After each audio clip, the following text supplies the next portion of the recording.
you say that his teachings are extremely simple. Yes. However, many people do not experience it as simple. So could you please explain why it is simple and why we do not experience it like that? Well, we can use simple in two different senses. What he's talking about in ātma-vicāra, it's very easy. So it's simple in the sense of easy. Okay. But the first meaning of simple is it is simple. It is lack of complication. So what can be simpler than one only without a second? Now that one appears as many, but Bhagavan explains the appearance of many in very simple terms. The many appears only in the view of ourself as ego. So the root cause for the appearance of many is ego. In philosophical terms, we can say Bhagavan is the ultimate reductionist. Mm-hmm. He reduces all phenomena down to the knower of the phenomena. That is, the phenomena exist only in the view of ego. So the phenomena have no existence independent of ego. Mm-hmm. And ego is just a false awareness of ourself. So ego is that false awareness, I am this body. What is real in ego is only I am. That is, all phenomena get reduced, all objects get reduced to the subject. The subject is ego. And ego gets reduced to the pure awareness that we actually are. So ultimately, there is only that pure awareness, one only without a second.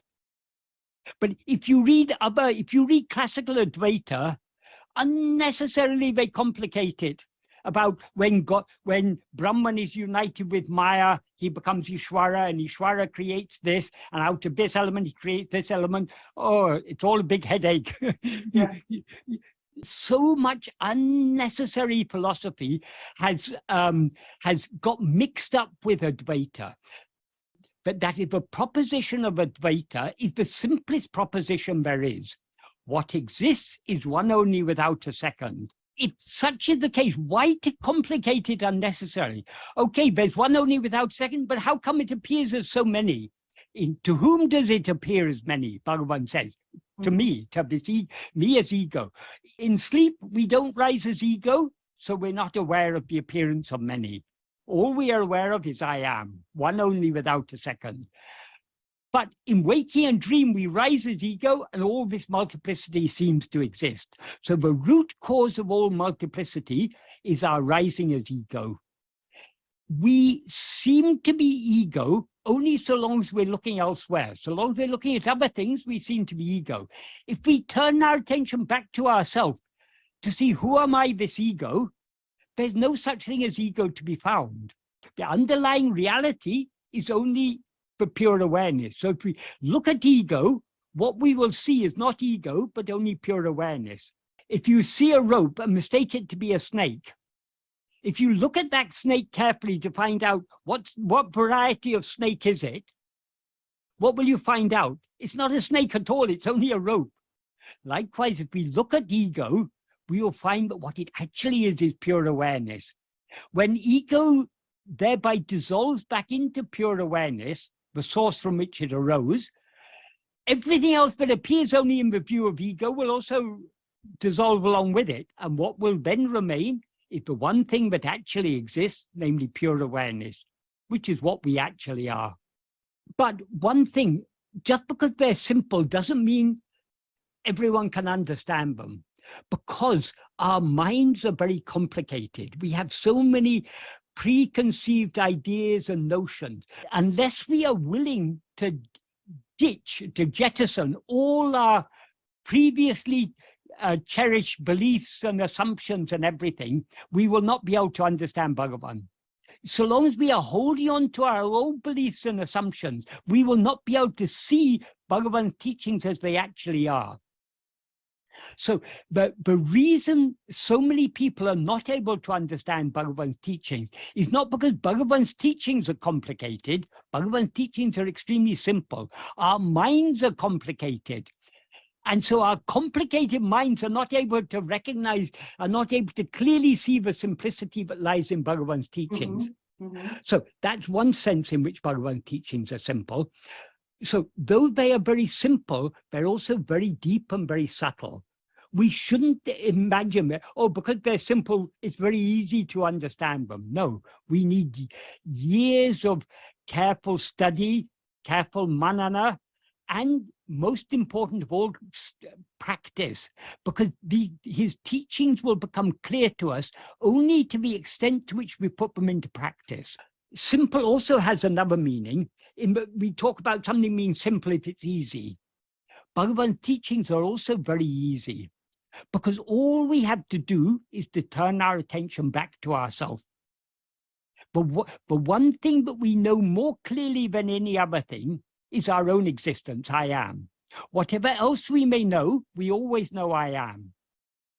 So attending to I am is not difficult. However, for many people, it seems to be difficult because they don't think deeply enough about Bhagavan's teachings, and they're not able to grasp what he's saying. If we really think about what he's saying, but we alone are what is permanent, unchanging, and self-shining. I'm just saying that as one example. If we think deeply about that and grasp what he's saying, it is clear the one thing that is self-shining, the one thing that is ever shining by its own light, is our own existence. So the one thing we know more clearly than we know anything else is our own existence. When Vivekananda asked Ramakrishna, have you seen God? Ramakrishna said yes. And then he said, I'm seeing God more clearly than I'm seeing you. If we interpret that in terms of Bhagavan's teachings, God is that which is shining in our heart as I. The one thing we are seeing more clearly than any other thing is our own existence. But we overlook that because our minds are so outward going.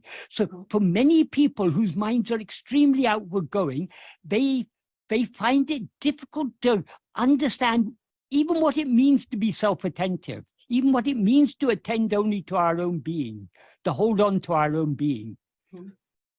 So though it's extremely simple, unless you understand it properly, it will seem something very obscure and very, I can't find the I. So many people say, if they just think about what they're saying, they should see the absurdity of it. I can't find the I. This is the problem. When the mind is very outward going, we overlook the obvious. So Bhagavan's teachings are extremely simple.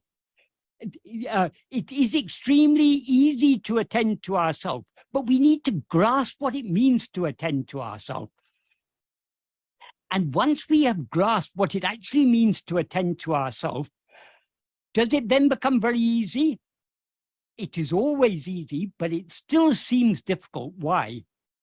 Because we are unwilling to attend to ourselves.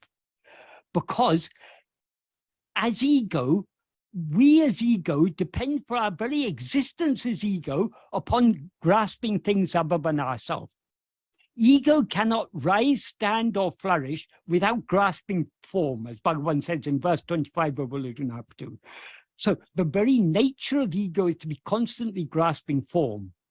So until we as ego are willing to surrender ourselves completely, until we're willing to put our head on the chopping block, though we may want to attend to ourselves, our desire not to attend to ourselves is far greater than our love to attend to ourselves in practice. But that doesn't mean that attending to ourselves is difficult.